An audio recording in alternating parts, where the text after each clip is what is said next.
नमस्कार। आज की भागदौड़ भरी दुनिया में मन की शांति पाना एक बड़ी चुनौती जैसा लगता है ना। हाँ बिल्कुल।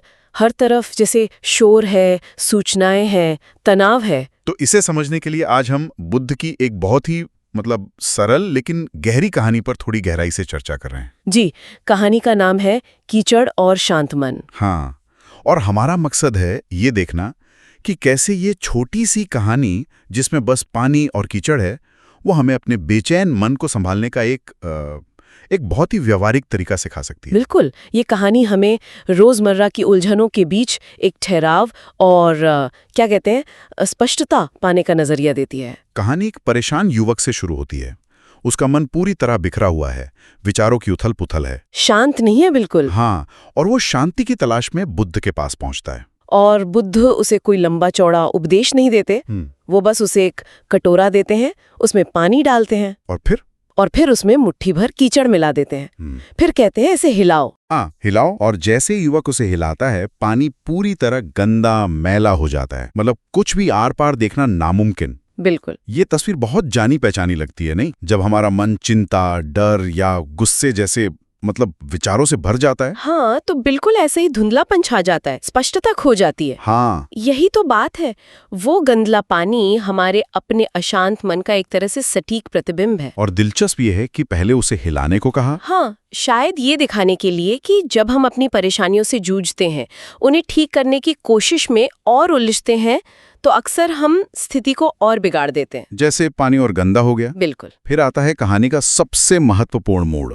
बुद्ध कहते हैं, अब इस कटोरे को यहीं रख दो, कुछ मत करो। हाँ, कुछ मत करो, बस इसे देखो। ये कुछ ना करना सुनने में बहुत आसान लगता है, पर शायद यही सबसे मुश्किल काम है। बिल्कुल, क्योंकि हमारी आदत है तुरंत प्रतिक्रिया करने की, समाधान खोजने की या उस बेचैनी से भागने की। हाँ, लेकिन बुद्ध का निर्देश है ठहराओ। और देखिए होता क्या है। क्या होता है?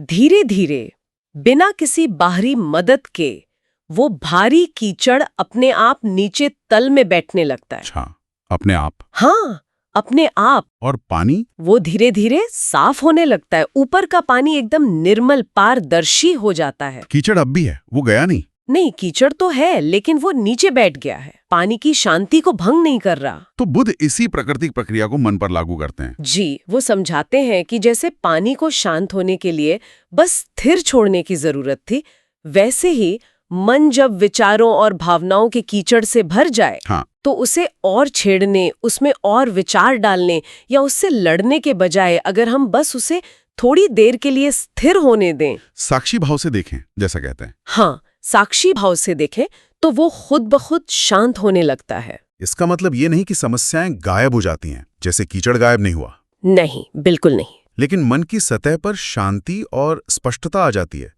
हम चीजों को बेहतर ढंग से देख पाते हैं शायद। सही कहा। ये कुछ न करने का मतलब निष्क्रियता नहीं है। ये एक तरह की आंतरिक सजगता है। ये समझना कि हर चीज पर तुरंत प्रतिक्रिया देना जरूरी नहीं। कहानी में ध्यान मेडिटेशन का जिक्र आता है, वो इसी सिद्धांत का अभ्यास है। विचारों को बस आने जाने देना बिना उनमें उलझे। और वो पंक्ति, मन को शांत करने के लिए बाहर नहीं, भीतर देखो, ये बहुत गहरी बात है। हाँ, ये इस पूरी समझ का सार है। शांति बाहर की परिस्थितियों को बदलने से उतनी नहीं मिलती जितनी अपने अंदर के ठहराव से मिलती है। तो इस पूरी बातचीत से जो मुख्य बात निकल कर आती है, वो ये है कि मन की शांति हासिल करने के लिए कभी-कभी सबसे कारगर कदम होता है कोई कदम ना उठाना। हाँ, बस रुकना, देखना और मन रूपी पानी को अपने आप साफ होने देना। ये आज के समय में बहुत प्रासंगिक है, जहां हम लगातार जानकारी और उत्तेजनाओं से घिरे रहते हैं। बिल्कुल। जब हम अभिभूत महसूस करें तो शायद सबसे अच्छा तरीका यही है कि हम एक पल के लिए रुकें, गहरी सांस लें और अपने अंदर के कीचड़ को शांत होने का मौका दें। स्पष्टता अक्सर शोर कम करने से नहीं, बल्कि आंतरिक स्थिरता से आती है। तो जाते जाते एक विचार छोड़ जाते हैं सबके लिए सोचने को। जी, अगर सच्ची शांति बाहरी परिस्थितियों पर कम और हमारी आंतरिक स्थिरता पर ज्यादा निर्भर करती है, तो हम अपनी इस बेहद व्यस्त और तेज रफ्तार जिंदगी में इस भीतर देखने और शांत ठहरने के लिए नियमित रूप से जगह कैसे बना सकते हैं? हाँ, इस कहानी की सादगी में छिपे इस गहरे सबक को हम असल जीवन में कैसे उतार सकते हैं, ये सोचने वाली बात है।